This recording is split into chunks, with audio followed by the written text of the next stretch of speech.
Ooh. Hey everyone, Henriello here, welcome back. Today we are going to watch Double Indemnity.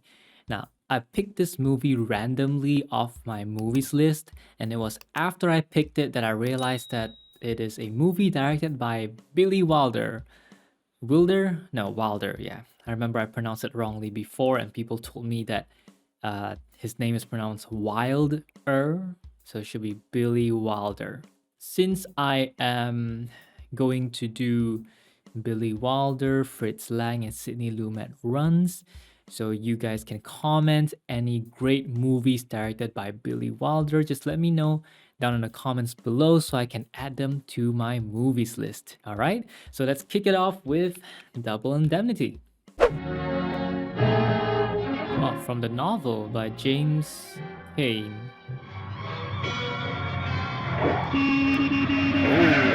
Oh. This guy's either in a real hurry or he's drunk. Working pretty late, aren't you, Mr. Knapp? Late enough.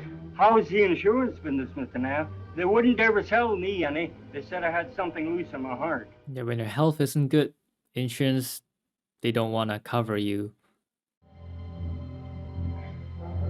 Oh, he got shot in the shoulder. He seems pretty chill about it. Why not go to a hospital, though? What is that? Walter Neff to Barton Keyes, claims manager. Los Angeles, July 16th, 1938. You think you're such a hot potato as a claims manager, such a wolf on a phony claim.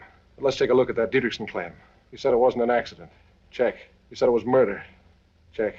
You thought you had a cold, didn't you? All wrapped up in tissue paper with pink ribbons around it. You want to know who killed Dietrichson? I killed Dietrichson. Me, Walter Neff. I killed him for money. And for a woman. And I didn't get the money, and I didn't get the woman. It all began last May. Is Mr. Dietrichson in? I'm Mrs. Dietrichson. What is it? I'm Walter Neff, Pacific All Risk. The insurance ran out on the 15th. I'd hate to think of you having a smashed fender or something while you're not fully covered. If you wait till I put something on, I'll be right down. We're here to reach you about your car's extended warranty. Mr. Dietrichson and Lola, his daughter by his first wife. I was thinking about that dame upstairs and the way she had looked at me. And I wanted to see her again, close. She's married, man. It's a honey of an anklet you're wearing, Mr. Dietrichson. As I was saying, we'd hate to see the policies lapse. Handle just automobile insurance or all kinds? All kinds. Fire, earthquake, theft. How about life? Accident insurance? Sure, Mr. Dietrichson. What you tell me was engraved on that anklet. There's a speed limit in this state, Mr. Neff. 45 miles an hour. How fast was I going, officer? I'd say around 90. Suppose I let you off with a warning this time. Suppose I bust out crying and put my head in your shoulder. Suppose you try putting it on my husband's shoulder. 8:30 tomorrow evening, then. Same chair, same perfume, same anklet. I wonder if I know what you mean. Flirting with another man's wife. Maybe you would have known, Keyes, the minute she mentioned accident insurance. But I didn't. Yeah, I was suspicious when she mentioned that. Every month, hundreds of claims come to this desk. Some of them are phonies, and I know which ones. How do I know? The little man in here. Every time one of these phonies comes along, he ties knots in my stomach. I can't eat. They found what was left of a neat pile of shavings. The ones you soak with kerosene and drop the match on. It's a waiver on your claim, right here. But that means he's not going to claim it, he's waiving it. Are we an insurance company or just a bunch of dim-witted amateurs to write a policy on a mug like that? The way they'll write anything just to get it down on the sales sheet. Anything for sales. You're so darn conscientious, you're driving yourself crazy. You wouldn't even say today's Tuesday unless you looked at the calendar. Then you check to see if it was this year's or last year's calendar. Yo, you need a guy like that. He's in the right place. He's in the right role. I kind of always knew that behind the cigar ashes on your vest, you had a heart as big as a house. Back in my office, there was a phone message from Mrs. Dietrichson. She wanted me to come Thursday afternoon at 3:30 instead. I hope you didn't mind my changing the appointment. Last night wasn't so convenient. That's all right. Oh, I forgot. Today's the maid's day off. Oh, you forgot. That's convenient. I was thinking about my husband. I worry a lot about him down in those oil fields. You mean some dark night a crown block might fall on him? Please don't talk like that. But that's the idea.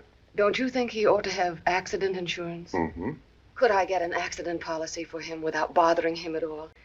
How's that again? It would make it easier for you, too. You wouldn't even have to talk to him. Red flag, red flag. Why shouldn't he know? Because he doesn't want accident insurance. He's superstitious about it. You mean you want him to have the policy without him knowing it? Then if some dark, wet night that crown block did fall on him... What crown block? Of course, it doesn't have to be a crown block. It can be a car backing over him. It can fall out of the upstairs window. Yep, he's on to it now. You want to knock him off, don't you? That's a horrible thing to say. I sell accident insurance on husbands. You got one that's been around too long, one you'd like to turn into a little hard cash? Mm-hmm. I think you're rotten. I think you're swell, so long as I'm not your husband. Get out of here. You bet I'll get out of here, baby. Even though he flirts with her, at least he knows where to draw the line. I knew I had hold of a red-hot poker, and the time to drop it was before it burned my hand off. Mm-hmm. Good metaphor. I was all twisted up inside, and I was still holding on to that red-hot poker. And right then it came over me that I hadn't walked out on anything at all. Hello. You forgot your hat this afternoon. Did I? No, he didn't. How'd she know where he lived? How'd you know where I live? It's in the phone book. Ah, the phone book. Dangerous. No privacy in the phone book. I knew you wouldn't leave it like that. I must have said something that gave you a terribly wrong impression. You want me to go? If you want to. Right now? Sure, right now. Well, I'm speechless. He's latched on to that red-hot poker, and he can't let go. You know, about 6 months ago, a guy slipped on a cake of soap in his bathtub and knocked himself cold and was drowned. She didn't get away with it. Who didn't? His wife. You ever think of a divorce? He wouldn't give me a divorce. I suppose because it cost him too much money. He hasn't got any money, not since he went into the oil business. I was his wife's nurse. She was sick a long time. When she died, he was terribly broken up. I pitied him so. And now you hate him. Even his life insurance all goes to that daughter of his. The other night we drove home from a party. He was drunk again. He just sat there with his head on the steering wheel and the motor still running. And I thought what it would be like if I didn't switch it off. Ooh. Not if there's an insurance company in the picture, baby. They know more tricks than a carload of monkeys. Yeah, they'll investigate. They'll hang you just as sure as 10 dimes will buy $1. Mm-hmm. You're like the guy behind the roulette wheel, watching the customers to make sure they don't crook the house. And then one night you get to thinking how you could crook the house yourself. And do it smart. The stakes were $50,000. But they were the life of a man, too. A man who'd never done me any dirt except he was married to a woman he didn't care anything about. He wants to cheat the system. The way he narrates it sounds like lines from a book. I think they really took it directly from the book itself. I hate him. I loathe going back to him. You believe me, don't you, Walter? We're going to do it, and we're going to do it right. Walter, you're hurting me. There's not going to be any slip-up. Nothing sloppy, nothing weak. It's got to be perfect. He wants to feel the rush from cheating the system. I don't think he's really fully doing it for her. This has got to be perfect, you understand? Straight down the line. Straight down the line. And I get the feeling that Phyllis doesn't really feel the same way about him. She just wants to use him to help her kill her husband and get away with it. First thing we had to do was fix him up with that accident policy. So I had to get him to sign without his knowing what he was signing. And I wanted another witness besides Phyllis to hear me give him a sales talk. Except I didn't like the witness Phyllis had brought in. Must be Lola. It was Dietrichson's daughter, Lola. Of course. Dollar for dollar, Mr. Dietrichson. Accident insurance is the cheapest coverage you can buy. Suppose we just settle that automobile insurance tonight. Sure. Father, is it all right if I run along now? Run along where? Who with? Better not be that Sacchetti guy. It's Ann Matthews, I told you, and I also told you we're going roller skating. Where do I sign? The bottom line. Both copies, please. Sign twice, huh? There's one is the agent's copy. I need it for my files. Oh, he's got the signature. He signed it, didn't he? Sure, he signed it. You saw him. That trip to Palo Alto. When does he leave? End of the month. We're going to make him take the train. Why? There's a clause in every accident policy, a little thing called double indemnity. When you get an accident on a public transport. If a guy is killed on the train, they pay $100,000 instead of $50,000. I see. We're hitting it for the limit, baby. Now you're getting greedy. It'll be the train, Walter, just the way you want it. Straight down the line. Greed is what brings men down. Oh yeah, I do remember a clause like that. Double indemnity if someone dies on a public transport due to an accident. I've been waiting for you. For me? Why? Well, I thought you could let me ride with you if you're going my way. My father doesn't understand me, and Phyllis hates me. That's why I have to lie sometimes. Guess my father thinks nobody's good enough for his daughter. I wish he'd see it my way. It'll all straighten out, Miss Dietrichson. This is Mr. Neff, Nino. Hello, Nino. The name is Zacchetti. He's a friend. I don't have any friends. If I did, I like to pick them myself. Come on. She was a nice kid. Maybe he was a little better than he sounded. Maybe. We had to be very careful from now on. We couldn't let anybody see us together. It's all set. The accident policy came through. I've got it in my pocket. Can you get in the safe deposit box? Yes, we both have keys. Fine. But don't put the policy in there yet. I'll tell you when. He had a fall down at the well, broke his leg. It's in a cast. Broke his leg. What do we do now, Walter? I told you it's got to be the train. We're not going to grab a hammer and do it quick just to get it over with. It's the waiting that's getting me. It's getting me just as bad, baby. But we've got to wait. I kept telling myself that maybe those fates they say watch over you had gotten together and broken his leg to give me a way out. I spent half the night walking up and down in my bed. I've got to have an assistant, and I thought of you. Me? You're too good to be a salesman. Nobody's too good to be a salesman. All you guys do is just ring doorbells and dish out a smooth line of monkey talk. To me, a claims man is a surgeon. That desk is an operating table. And those pencils are scalpels and bone chisels. Mm-hmm. Bloodhound and a... Hold on a minute. A claims man is a doctor and a bloodhound and a cop and a judge and a jury and a father confessor all in one. And you want to tell me you're not interested. There's a name on your phone. Oh, he just let out a lot of stuff. Listen, he's going tonight on the train. He's on crutches. The doctor says he can go if he's careful. The change will do him good. It's wonderful, Walter, just the way you wanted it on a train. What color did you pick? Oh, navy blue. And the cast is on his left leg. I'm shaking like a leaf, but it's straight down the line for both of us. I love you, Walter. So the silhouette we saw at the beginning of the movie is Mr. Dietrichson. Why don't you settle down and get married, Walter? Why don't you, for instance? Almost did once. And then suddenly, the little man in here started working on me. So you went back and had her investigated? Yeah. I get the general idea. She was a tramp from a long line of tramps. Yeah. All right. Oh, his intuition is good. I picked you for the job, not because I think you're so darn smart, but because I thought you were a shade less dumb than the rest of the outfit. Less dumb, not smart. How do I get myself a little man like Barton? I wanted my movements accounted for up to the last possible moment. I got home about 7 and drove right into the garage. How about giving the heap a wash job? How soon you gonna want it? Anytime you get to it, Charlie. I'm staying in tonight. Okay. Alibi. I stuck a card inside the telephone box so that it would fall down if the bell rang. That way I'd know if anybody had called me while I was away. Ooh. Okay, he thought of a lot of details. I got into the back of the car. All right, honey? Yeah, I'm all right. I'll have the car out in a second.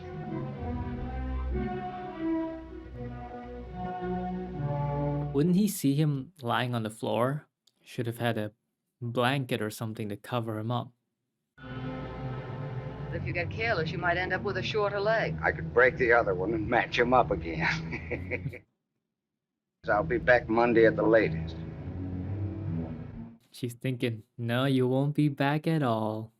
This is not the right street. Why did you turn here? What are you honking the horn for? Strangulation? So that was the plan. That's why he needs to disguise himself as Mr. Dietrichson, so people witness Dietrichson going on a train. Walter, we've been through all that so many times. When you leave the highway, turn off all your lights. I'll be back in the observation platform. I'll drop off as close to the spot as I can. Thank you. My husband doesn't like to be held. Car number 8 up there. The alibi has been set up. The murder has been done. So all that's left is planting the body in the right place. I see. He's gonna have to make it as if he's gonna fall off. My name's Jackson. I'm going all the way to Medford, Oregon. You a Stanford man? I used to be. Uh-oh, I bet you left something behind. My cigar case. I guess I left it in my overcoat back in the section. Maybe the porter could... Well, I could get you cigars for you. Oh, he's a helpful guy. Walter thinks quick on his feet. He immediately figured out a way to, get him to leave him alone.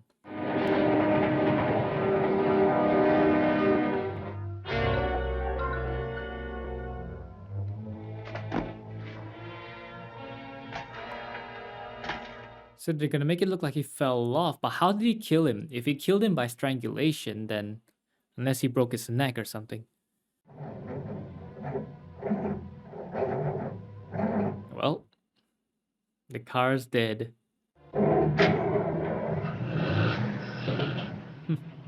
I suppose their luck hasn't turned for the worse just yet.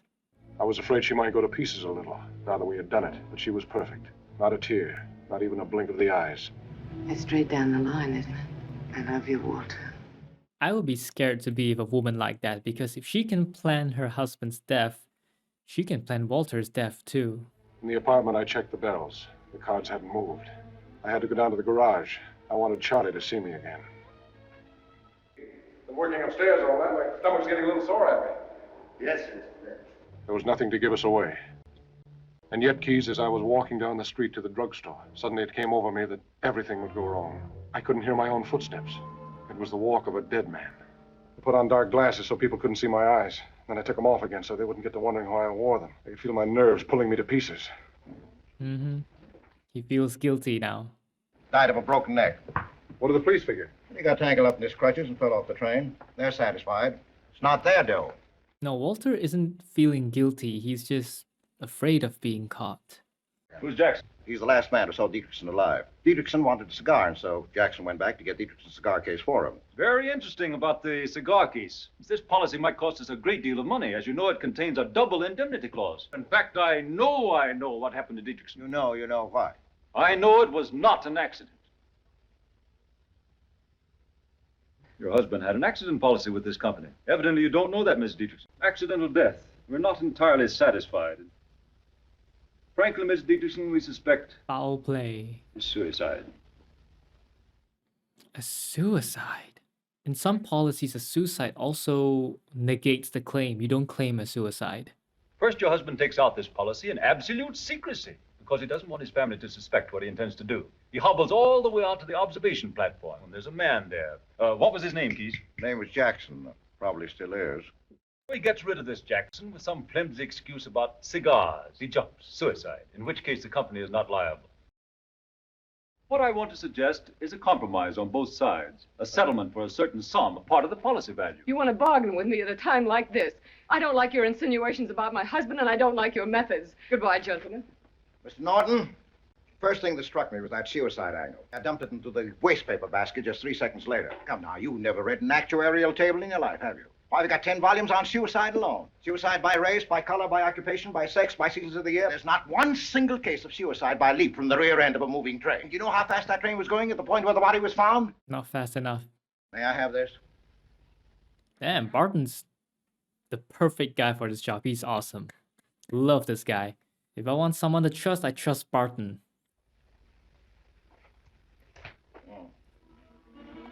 You were the only one we were really scared of. And instead, you were almost playing on our team. That $100,000 looked as safe for Phyllis and me as if we had the check already deposited in the bank. Where are you? At the drugstore just a block away. Can I come up? Okay, but be careful. Don't let anybody see you. I get the feeling that Phyllis was the one who shot Norton because she doesn't want to share the claim money.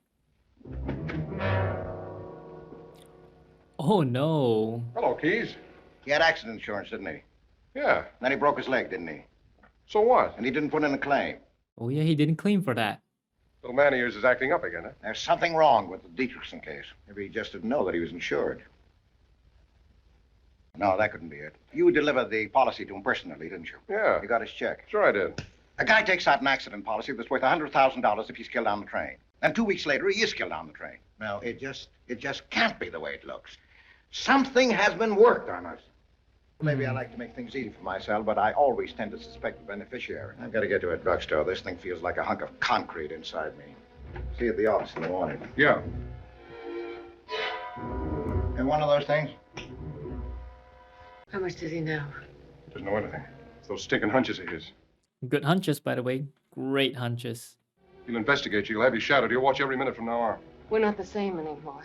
We did it so we could be together, but instead of that, it's pulling us apart, isn't it, Walt? Shut up, baby. Hello, Mr. Neff.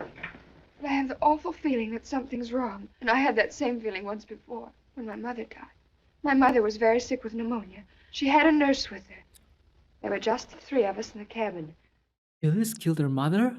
The nurse stood there. There was a look in her eyes I'll never forget. 2 days later, my mother was dead. Do you know who that nurse was? Phyllis. No, who? Phyllis! 2 days before I fell off that train, she was in a room in front of a mirror with a black hat on, as if she couldn't wait to see how she would look in mourning. She is not going to get away with it this time, because I'm going to speak up. So Phyllis is a psychopath. I knew it. She was just using Walter all along. I can't believe she killed Lola's mother, too. I'm not living at home anymore. And you haven't told that boyfriend of yours? I'm not seeing him anymore. We had a fight. I had to make sure that she wouldn't tell that stuff about Phyllis to anybody else. It was dynamite, whether it was true or not. Pretty sure it's true. Outside your door was the last guy in the world I wanted to see. Jackson. Jackson knows his voice. Walter, I'm a very great man. Yeah? This Dietrichson business. It's murder. Smart, tricky, almost perfect. But Papa has it all figured out. Figured out and wrapped up in tissue paper with pink ribbons on it. Oh, Dietrichson was never on the train. how'd you figure that? They killed the guy. And then somebody else took the crutches and went on the train as Dietrichson. Very few people were about. They had the crutches to stare at. They never really looked at the man at all. I tell you, it all fits together like a watch. Are these photographs of the late Mr. Dietrichson? Yes? I mean, this is not the man that was on the train. We may need you again down here in Los Angeles if the case comes to court. I'm entirely at your disposal, gentlemen. Expenses paid, of course. Oh, yes, yes, of course. Of course. Ever been in Oregon, Mr. Neff? No, I've never been up there. Well, goodbye, gentlemen. It's been a pleasure. Goodbye. Murder's never perfect. Always comes apart sooner or later. And when two people are involved, it's usually sooner. They're stuck with each other, and they've got to ride all the way to the end of the line. That's a one-way trip, and the last stop is the cemetery. Straight down the line. Let her sue us if she dares. I'll be ready for her. And that somebody else. Yep, Barton's the man. He's figured out how it was worked. He knows it was somebody else on the train. And he's dug up a witness he thinks can prove it. Prove it how? If he rejects that claim, I have to sue. You're not fooling me, Walter. It's because of Lola, what you did to her father. You're afraid she might find out someday, and you can't take it, can you? I said leave her out of this. It's just that it hasn't worked out as we wanted. We can't go through with it, that's We all. have gone through with it, Walter. The tough part is all behind us. We went into this together, and we're coming out at the end together. It's straight down the line for both of us. Remember? No, there's no other choice. You're both handcuffed together, whether you like it or not. I guess that was the first time I ever thought about Phyllis that way. Dead, I mean. Oh, his wound is getting worse, bleeding a lot. Why are you crying? It's about Nino. They killed my father together. He and Phyllis.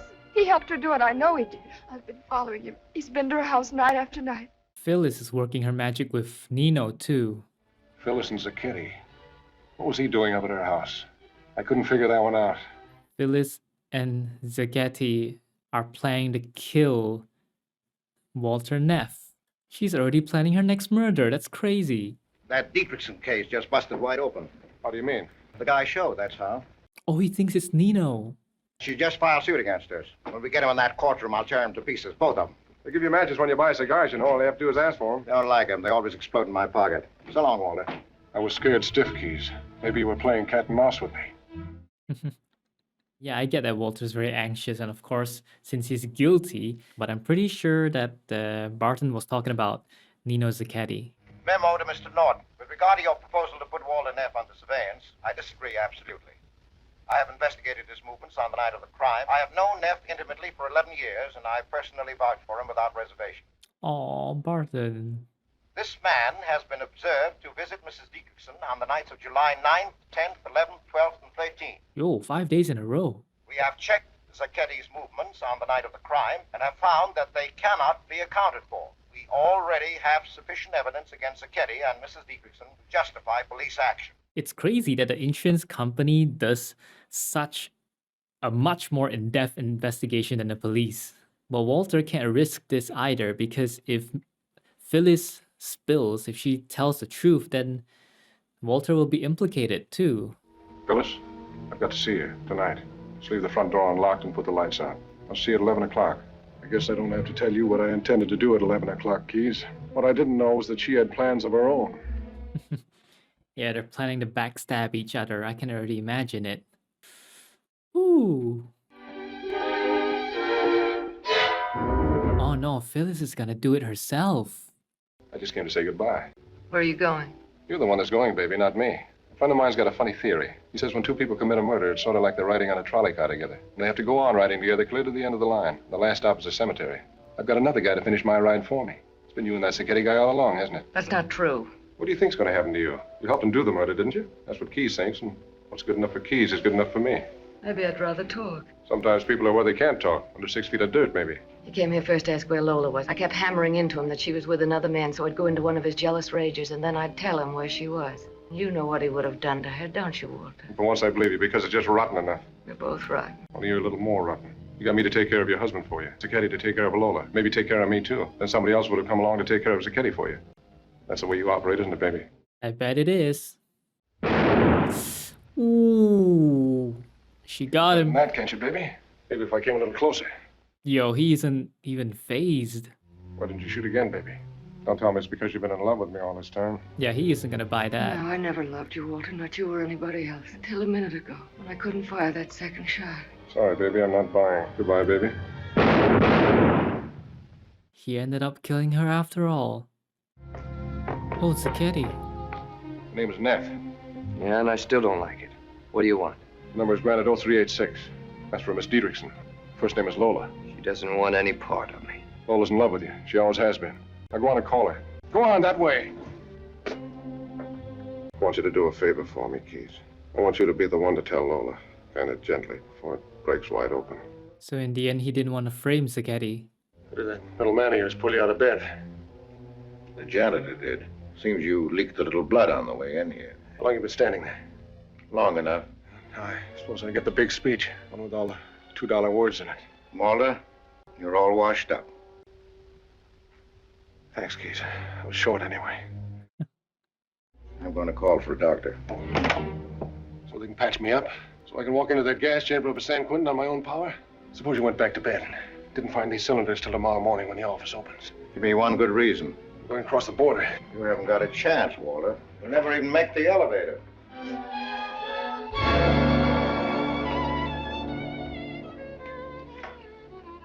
You're all washed up, Walter.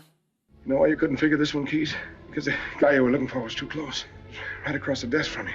Closer than that, Walter. Yeah, Barton really trusted Walter. He's known him for 11 years.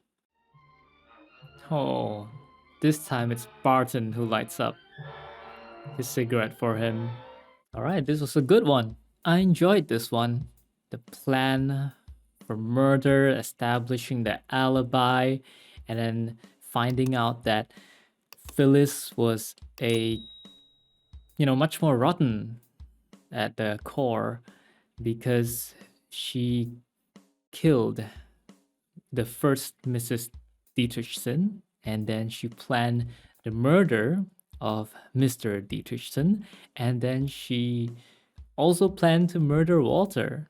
And eventually, Lola and then Zachetti, she's like the Black Widow, or even worse than a Black Widow, because she doesn't just murder her husband, but she just kills everyone around her to, just because she wants to get the money and to silence them. And Walter was not a good guy either. He was also rotten. So they're both rotten. Phyllis is rotten. Walter is rotten. It's just that Phyllis is a little bit more rotten than Walter. I also like how they use Walter to be the narrator of the story, because he's basically confessing all of these acts, confessing all of this murder plan through a recording. And in the end, the movie caught up to the present moment and then concluded. So in the end, I suppose Walter was brought to the hospital. He was, patched up, and then he is charged for murdering Phyllis and murdering Mr. Dietrich. I always have a problem pronouncing the name. Dietrichson, yeah. So he murdered them both. He's got 2 charges right there. He's gonna be put away for a long, long time. I also wanted to say that the insurance investigation department is so much more resourceful, and they did such a more in-depth investigation on the murder than the police. And I understand why, because the insurance department, they will lose money if they pay the claim. So they're going to do everything that they can. They're going to throw resources into this investigation to find out the truth. Obviously, they also hope that the truth is something like suicide or murder, so they don't have to pay the claim. That's the extent that companies would go to prevent losing money. So the police didn't solve this one. It's the insurance company who solved it, specifically Barton Keyes. And Barton is my favorite character in this movie. I have respect for him and how he does things. It's like he was born for this role as the... What was his role again? Claims manager, like the head of the claims department or something like that. Like he was made for this role. Him and his intuition, his little man, his little hunk of concrete in his stomach. He's got a sixth sense and he makes use of it really, really well. This is just the second movie directed by Billy Wilder that I've watched, and I quite enjoyed it. So I'm glad that I made the decision to, rotate between Billy Wilder, Fritz Lang, and Sidney Lumet. What do you think of this movie? Share your thoughts with me down in the comments below. Thanks for watching, and I will see you in the next video. Peace.